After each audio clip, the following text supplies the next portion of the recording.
Cheers. Cheers. Manufacturing coffee chat. It's another type of brew. Mm-hmm. It counts. It would be hard to do every interview over beer with the frequency that I'm doing interviews now, especially now that you are a third-time guest of this. Oh, wow. Yeah, with all the people I interview for the first time, second time, it's you can imagine it would stack up. That would be a lot of beer. So what happens when I join the Five Timers Club? Ooh, I don't think I've gotten there yet, actually. I need to make we'll come up with a good celebration for it. All right. I would say your 3-time celebration, though, will be our party at Bear Bottle. Tomorrow, it'll be long in the rearview mirror after this recording comes out, but we're recording this on Tuesday, January 9th. But we are throwing a nice little shindig here in the Bay Area tomorrow at Bear Bottle Brewing, one of my longtime favorite breweries before. I know we're down here in Redwood City, which is about, 30 minutes south of San Francisco. Have you been to Bear Bottle before? I've not, but when my colleagues saw that that's where we were holding it, they said, great spot. Yes. And that shouldn't surprise me. Sure. But, you know. Well, it's a good size. It can hold a lot of people. Yeah. You know, obviously I do love beer, and I kind of started all my podcasting and beer-oriented podcasting when I was out here in the Bay Area. So it'll be fun to get back to an old favorite. And it's funny, I was listening to your old episodes as I was getting ready for this. I can never remember the name of the brewery you suggested in the first one because it's Mighty Squirrel. Mighty Squirrel outside of Boston. But I'm always like, is it Mad Squirrel? Is it Barking Squirrel? Like, I go through all of those. I don't know why I think Mad Squirrel. There was a band when I was in high school called Narcoleptic Barking Squirrel, so I know why that one confuses me. Wow. Okay. That's a great high school band name, by the way. Just like throw a bunch of crazy words together and throw an animal in there. Anyway, we are off topic. We're here to talk about you. We're here to talk about Dexterity. And in the spirit of having a good, meaty conversation over a beverage, I want to go back to something we talked about in the past, because I've interviewed you when you've been with Dexterity, when you first started with Dexterity, when you were kind of at the end of your stint with Boston Dynamics. And what we've talked about before is how you love being part of transformational change. I think this has actually come up in both our conversations. Yeah. You did drones when you were at DJI. You were working on Spot when you were at Boston Dynamics. Yeah. So my first question is, what transformational change in the robotic space have you seen in the last 2+ years that it's been since we've last had a conversation like this? Yeah, you know, Dexterity, the thing that was so exciting about Dexterity is that we are at the forefront of this next big change in robotics and automation. With DJI and Boston Dynamics, a lot of that revolution was about mobility. That you were able to get automation into places that previously seemed inaccessible to robots, whether it's through the air or rough terrain.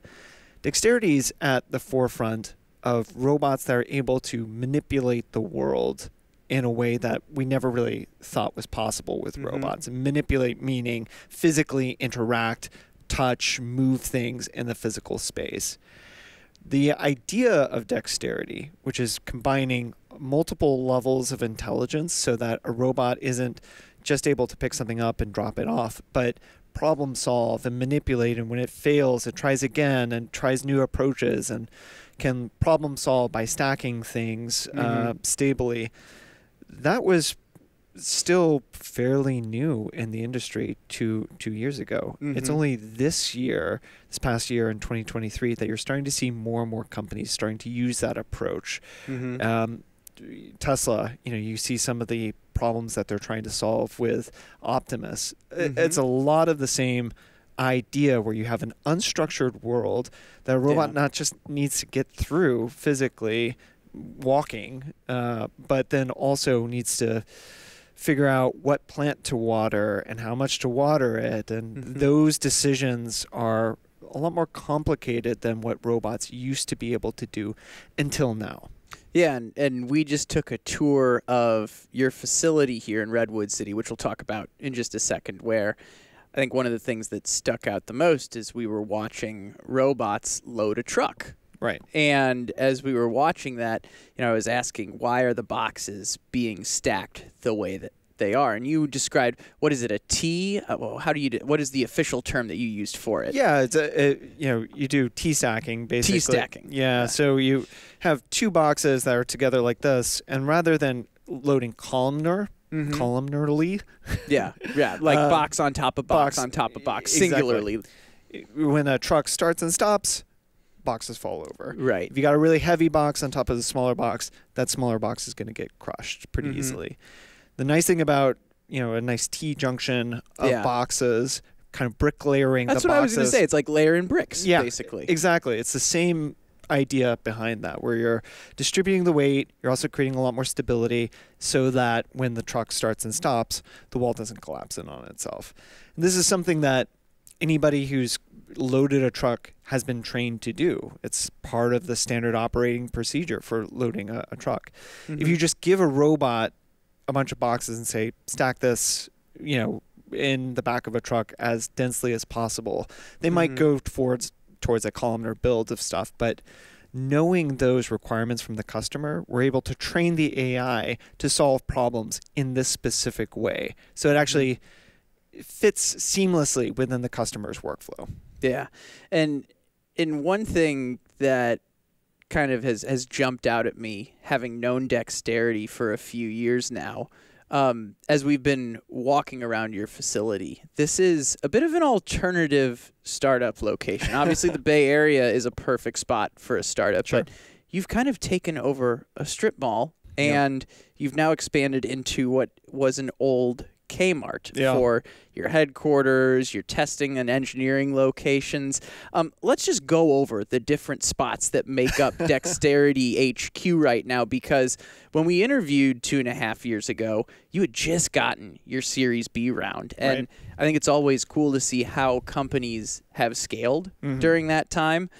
In terms of just your physical presence here, you started in an old auto shop, correct? Right. And we're, I think, in an old dollar store where we're doing our interview right now. Right. And then we were in a Kmart. Is there another spot I'm missing? Like, wasn't there a soccer store or something in there? Yeah, and this old soccer store where people used to get equipment specifically for indoor soccer. And it's kind of a bummer. Like, you'll see families pull up and they'll be like, we're here to get shin guards. And we're like, wrong place. They moved a few blocks down. Yeah. The place that's right next to us used to be an antique clock repair shop. Okay. And which is kind of fitting because we're tinkering on some of our old robots in that space. Sure. So yeah, I mean, the team has been expanding like crazy. When we spoke the first time, I think we were about 100 people. Yeah. We're now pushing 260 all in, with a wide variety of people across the country and across the world now, in both Japan and Taiwan. So, the team is growing like crazy.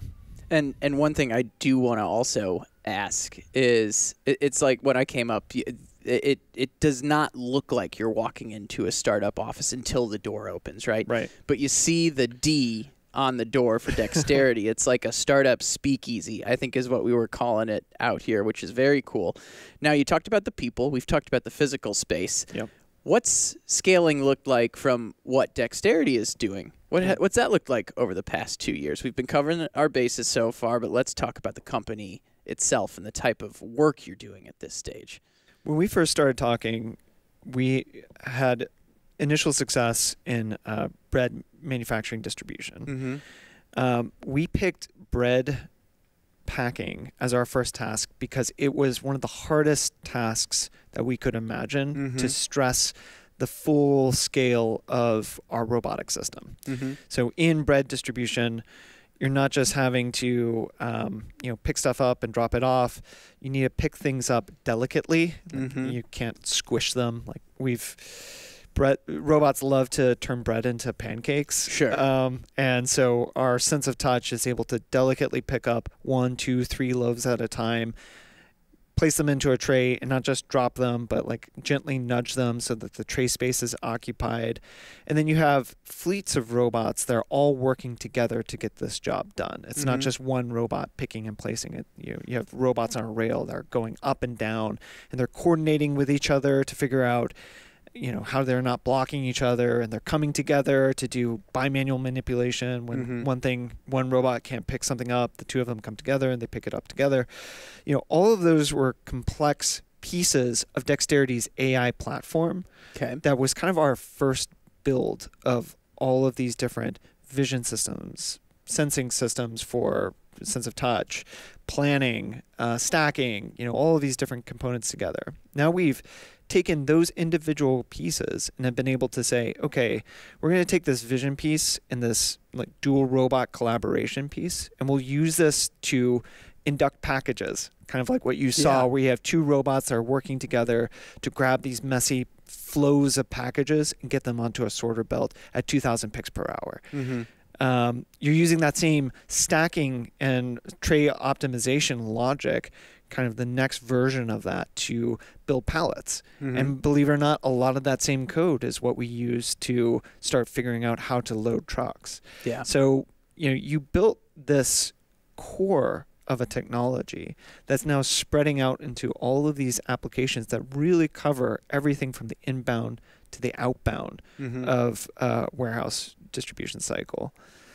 What's really exciting, though, is that, that bread system is very bespoke to one customer and their particular challenges. The most exciting thing is starting to see these solutions being deployed at multiple customers who represent multiple industries. So we've got the same system with a retailer, a third-party logistics provider, and a manufacturer. Yeah. And it's, our palletizing, depalletizing system, it just drops in on a customer site, gets up and running about 48 hours. Because it doesn't require a lot of integration, it just kind of gets up and running and works and learns with the customer's system as it starts going into production, and it's ramped, very quickly within a month to their full production capacity. So you went from just bread packing to basically covering what you said, the entire inbound to outbound portion of like a warehousing and distribution operation. And this was over the course of, this might have predated you a bit, but what was the time frame from beginning to where we are now? Yeah. I think rough is okay too. Yeah, I think the first bread system was installed, I think, in 2020. Okay. So yeah, it's been about 3.5 years in total. Still pretty quick. Yeah. That's a lot of progress over a relatively short period of time. But, Chris, that is going back to that transformation question that you had. That is the transformation of using a software-first approach to these problems. Yeah. So, the hardware, in a lot of ways, is there. You have ubiquitously available 6 degree of freedom robotic arms. You have camera systems that have been, somewhat harder to get a hold of more recently. You have GPUs that are incredibly powerful, incredibly affordable. Suction, pneumatic grippers, force sensors, all of these components are out there. But using one software framework, unlocking them really powers a huge transformation in a really short amount of time. Yeah. And another thing I wanted to ask you from one of our old conversations, because I do want to continue to talk about where Dexterity has gone, but I also want to go back in time a little bit. When we talked about your role at Boston Dynamics, you talked about how Spot, the famous quadruped dog that everyone in industry knows, was you originally betting Spot was going to be for like utility applications. Then it turned out it was good for manufacturing inspections. Sure. The reason I bring this story up is, has there been something that surprised you over these past few years here at Dexterity about the technology you've been developing that's opened new doors? We just talked about some of the directions you've been going, from bread packing all the way to where you are now. But are there other new things that came up along the way as you build out this solution for logistics and warehousing that maybe you didn't expect early on? Yeah, I'm trying to think of all the things I can say. But in terms of So I think there's a few things. One is the number of verticals where this type of technology is applicable way exceeds our expectations. Mm-hmm. You know, we were originally thinking, some manufacturers doing end-of-line manufacturing, maybe third-party logistics providers that are kind of that middle chunk, and then retailers who actually get stuff to customers. That's the full story. But as you start looking beyond the horizon there's a wide variety of verticals where something like this can really help companies with their material handling challenges. So I'll leave that a little bit ambiguous as a totally tease. Fair. We are in the heart of Silicon Valley startup world. I'm well aware we can't share every application, every customer that you're working on. It's part of the game. But one of the things that's really interesting and exciting for me is seeing the transformation from a single task focused piece of automation. Let's take our to what we think of as a full task automation. So let's take palletizing and depalletizing as an example. A single task piece of automation would be depalletizing. You grab something from a pallet and you move it to a conveyor. Grab something from a pallet and you move it to a conveyor. Okay, we've added this thing so that you can ensure that your barcode scanning as you're depalletizing. That's pretty cool. That adds like another piece of the value equation there. Late last year, we introduced something that we call our print and apply solution, which is a task in a warehouse that requires 1 to 3 people depalletizing something. They put it on a conveyor, or they just have a little gun and they'll, attach a label to it, and then they'll repalletize it. So that can be 1 to 3 people, or 3 different tasks that a person is doing, is depalletizing all these things, and applying a label and putting it on a pallet. Yep. We now have, because of our system's flexibility to do both depalletizing and palletizing, and do some of these other things in the middle, like barcode scanning or whatever, we've now created one robot system that depalletizes, applies a label, and then repalletizes, and it does it at basic human parity in terms of speed. What's cool about that is it's moving.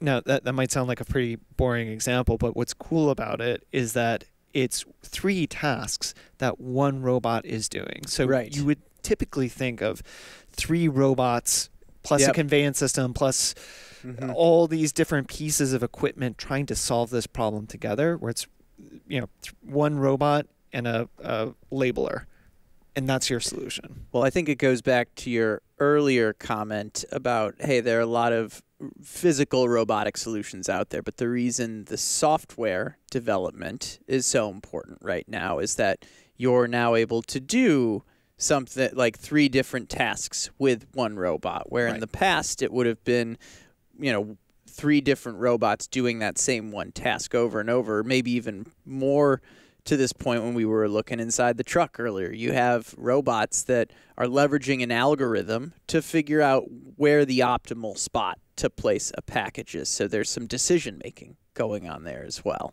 Yeah, absolutely. And if you think about that task specifically, you can solve that with a lot of quote unquote dumb automation, where it's just doing what you tell it to do. And you could do that by saying every box is going to be this size, shape, and weight. Figure out a way to stack it. You can do it that way. But that requires a high amount of upstream optimization, where every package for the 3,000 some odd packages that are going in the back of a trailer. That's great if you have that. And some companies are investing into that type of full end-to-end automation transformation. But the vast majority of companies don't have that CapEx to make that transformation. So how can you have robots kind of slot into your existing workflow without having to drop tens, if not hundreds of millions of dollars? Yeah, well, let's talk about this a little bit more. I was going to ask you later, but in addition to your appearances on Manufacturing Happy Hour, your CEO and founder, Samir, has been on the show before, and he was talking about part of his mission has been to democratize robotics. Yeah. So let's talk about how you do work with a lot of large organizations, but how are you seeing robotics get further democratized, since we were just on that train of thought a second ago? Yeah, great question. So a lot of our initial customers or customers that have been speaking about our work together, collaboration, include some of the largest names in parcel distribution, retail, but the exciting thing for them is the same thing that's exciting for the industry as a whole, where you have a very flexible piece of automation that can slot into their existing workflow without them having to change what they do to accommodate automation. And, if they need it in one site 1 week, another site the next, or even within the same shift, it has that flexibility and mobility to get that done. What does that imply? That implies a much shorter time of deployment, yes, but it also means a lot less upfront investment in all the infrastructure and software integration and all these other things that are typically necessary to get a traditional piece of automation up and running on a customer site. That means also that we can start going to the brownfield sites for much smaller companies that don't have the resources to invest tens of millions of dollars into an automation project. They can have a point solution that helps them with the single most painful task in their warehouse, and they can get that deployed within 24 hours, 48 hours, rather than having to gut their warehouse and put something else in. So I'm hearing quick deployment as well as robots with flexibility are two of the big things that are making it more accessible to everyone. I'm going to totally switch gears on this conversation for a bit. Putting on your marketing hat. You're wearing a hat today, so no need to switch the actual I just got off a plane, so my hat hair is terrible. You really did. I mean, for context, I got here like 5 minutes before you did. As I'm signing in, you're walking through the door as well. So I appreciate your level of ambition to jump on a podcast after flying from the East Coast to the West Coast. You have had a full day already. It's been worth it. It's worth it. Well, the reason I want to switch gears is because you're putting on your marketing hat, because you lead marketing here at Dexterity. How have you seen Dexterity develop more into a brand name in the industry since you started in 2021? That was one of the things you had talked about before, where it's like, hey, I've worked for some companies where the brand name's already there. Yeah. But Dexterity, you were excited about going into the new frontiers and the applications, but I hadn't heard of Dexterity when I first talked to you. That was my first intro, but I'll share some of my thoughts on Dexterity's branding here in a little bit. This interview is not about me. I want to hear, how have you seen Dexterity's brand grow over the years? I think your opinion on this is much more important than mine. Chris, I don't know if you experience this, but sometimes when you put something else out there, the worst thing you can do is flood your channels with information about it, because what you hear back is your own echo. Sure. Right? Yeah. So, I have a perspective on Dexterity's brand and what we're hoping to achieve and how far we've achieved it so far. But more importantly, it's what do people, your perception of it, I think, is even more powerful. I'll bite. I mean, I think it's great because, like I said, I hadn't really come across Dexterity much in 2021, and granted, Dexterity was pretty young back then, so I think there's no surprise there. But I feel like I keep seeing you around the industry, like on a regular basis. And I made the comment before about feeling like I was walking into a startup speakeasy because you have such a your letter D is pretty defined, and obviously the logo and the fonts aren't the main thing behind a brand, right? But there's all these things at play that I continue to feel like Dexterity is a key player in the robotics and warehousing game right now. That's my impression so far. I'm thrilled to hear it. Yeah, it has been a challenge because both Boston Dynamics and DJI, it's the easiest cold call in the world. Sure. You're like, I'm from Boston Dynamics. Do you want to talk about robots? The answer is yes. That's what it was like when I got the email saying someone from Boston Dynamics wants to be on your podcast. I'm like, yes, I will take that all day long.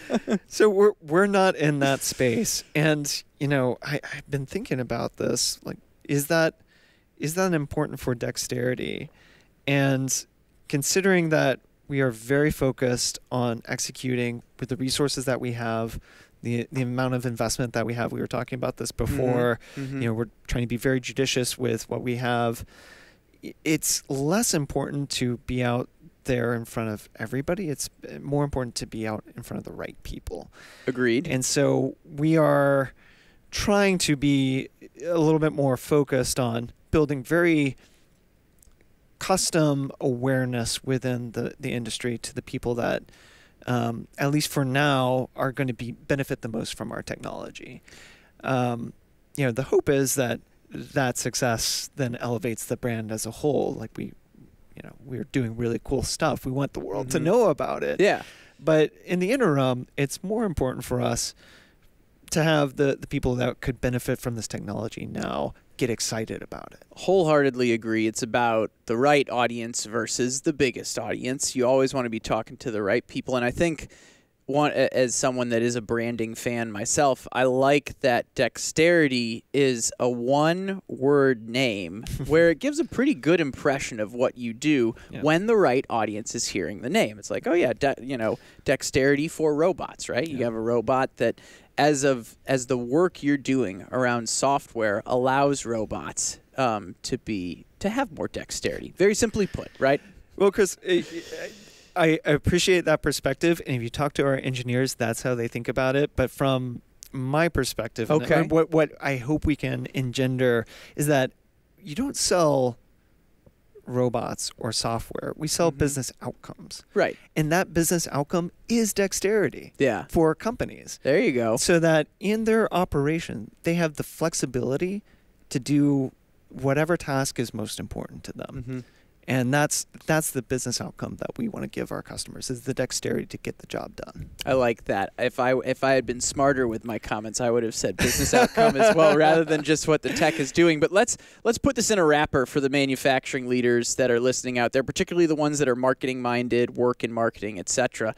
Can you share some advice or tactics that you feel have been helpful as a marketing leader yourself in continuing to build the brand of Dexterity over the past couple of years? I think your comment earlier about targeting the right audience is some great marketing 101 there. Anything else on your mind? Chris, there's a revolution going on in AI that is not just impacting warehouses, but it's impacting every single industry. And that's marketing and sales is no exception. The powerful thing that I'm seeing, and again, if you're thinking about being targeted and focused in execution, it's no longer the spray and pray. Let's put out a message and just hope it works. Right. It's really understanding your customer and creating a custom experience of your brand for them. So, we can create messaging materials, microsites, emails, internal newsletter for specific customers that give them information about how we can help them and help them solve their problems. We can empower our internal champions at these companies to go tell the rest of their organization what a great partner we are to help them solve their problems. If you had asked me this, I'd say 5 years ago, a lot of the distribution arms are there, like distributing information is no friction at all, but creating that individual piece of content was very hard. And now you have the flexibility to say, here is how this is applicable to you. Let's show this in your workflow. Let's create custom site that shows you everything that's most important to you as a company that we offer, and stack rank it based on your priorities. And let me give that to you so that you can be empowered to go tell our story. Yeah. So I wanted to ask you about AI in general, more specific to Dexterity, but I'll ask you around marketing as well. Have you found AI tools to be helpful in your marketing efforts? I have the blinking cursor problem. Which is blank page, and you're just staring at it, and you don't know how to get started. I think with AI, you get a great not even a great first draft. Like sometimes it's you just rewrite everything. Yeah. But you start from a standpoint of I'm switching to my editing brain than my creating brain. Right. And my creating brain and my critical brain are often too much in conflict to get things done quickly. Mm-hmm. If you're trying to scale something like, custom messaging for people, or heck, even writing a press release, right, that blinking cursor problem can take up a lot of time that can otherwise be used actually getting something done. Yeah. And I think that's one core piece of the AI puzzle that's been most beneficial to me. I don't know. Have you used it much? I have. I've been playing around with it. I look at it as an idea generator. I think, if I think of a podcast episode, sometimes I'm just staring at like the blinking cursor. I've never heard of that. I never heard that specific term before, but it makes a lot of sense. That's going to be a simple thing I take away from this, but I have the blinking cursor issue when I'm trying to think of a podcast episode title a lot of times, especially if it's one that I recorded 3 weeks ago and my own fault did not just go and write all the stuff like immediately following the interview. I can save a lot of time when I do that, and I usually have a fresh idea then, but when I'm trying to recall something 3 weeks later, long story short, yes, I do have the blinking cursor challenge from time to time as well, and I've been leveraging AI tools to help get past that a lot quicker and come up with ideas. And, I think you brought up a great point. Sometimes you have to go through and edit the whole darn thing again because it does feel like a little robotic. Yeah. I'm being intentional about using that word in this interview, but it feels like it's kind of just very standard and things like that. And you got to go through and touch it up. But it is much easier to do that editing than creating in some of those cases. Yeah, for sure. So, and it helps you at the end of the day do more and create, at least in our world, very custom experiences. So let's talk about AI in the context of Dexterity a little more directly. How is that undoubtedly playing into your solution and development these days? Yeah, it has always been a core piece of Dexterity stack. Our website is dexterity.ai for a reason.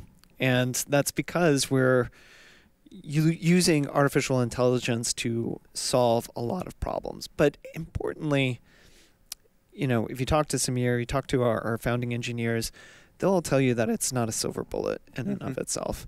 There's a lot of it works really well in conjunction with some traditional controls work, with some very standard computer vision approaches. There's all of these different pieces that when you start pulling them together, they can solve really complicated problems. Like you saw our palletizing robot, where you have random boxes being presented to the robot, and it's needing to figure out how to stack them into a nice pallet.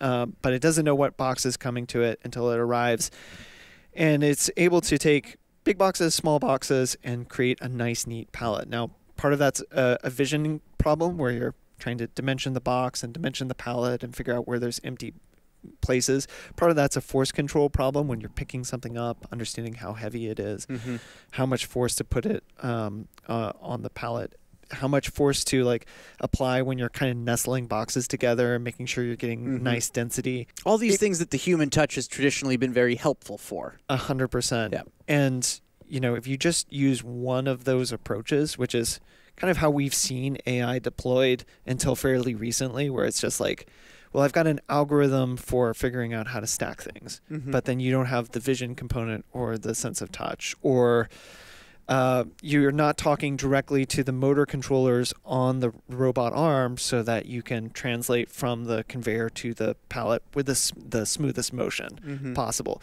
Like all of those pieces have to be in concert together to get the job done in a way that's fast, efficient, and at human parity. Yeah. So let's say we're at Bear Bottle having a beer. When someone describes how are you leveraging AI in your robotic software and solutions for warehouses, what is your one-sentence answer? Oh, man. I just want to put a summary around it. I don't know if I can do a good job myself. Yeah. No, that's a good question. I think we use multiple approaches in AI to solve the sense, think, move set of problems that a robot needs to do in order to tackle very complex problems. That's getting turned into a quote, by the way. That was a great one-sentence answer, and I feel like I might have cut you off because I feel like you might have had a follow-up to that, but that made a lot of sense. Okay, yeah. No, that's perfect. You know, from our perspective, sensing, you know, you're looking at the world, you're touching the world, you're getting additional sensor information from other sensors that might be distributed in the warehouse. You have the thinking, got to figure out, you know, how to stack these things and, you know, problem solve this, looking for empty slots, and then moving, you know, figuring out how to translate this as smoothly and efficiently as possible. Mm-hmm. So those are 3 levels of intelligence that if you just tackle one, you're probably part of the way there to getting something useful done. But if you're really looking at human parity, human level of flexibility, you really need all 3 to be working together. Yeah. No, I think that's an excellent way to put it all together. And it, you know, for context, I'm really starting to ask all of my guests how AI is impacting their business from a practical standpoint, because, you know, I know it's going to evolve very quickly. Technology is going to continue to change. AI is going to continue to get better and better and better. Yeah. And I try to keep some like element of timelessness to each podcast episode. But I can't ignore where we are in this particular point in time. And I love how you simplified that for the audience out there. As we start to wrap up, what are you excited about? What are some of the upcoming launches, developments that you have on the table here at Dexterity that you'd like to give the audience maybe a little preview to as well? So we have a few things cooking that you'll see from us throughout the year. I think one of the key things is our palletizing, depalletizing system. It just continues to grow in its capabilities, and we'll be showing some really cool new capabilities of that system at Modex this year. It's truly phenomenal what the team has put together.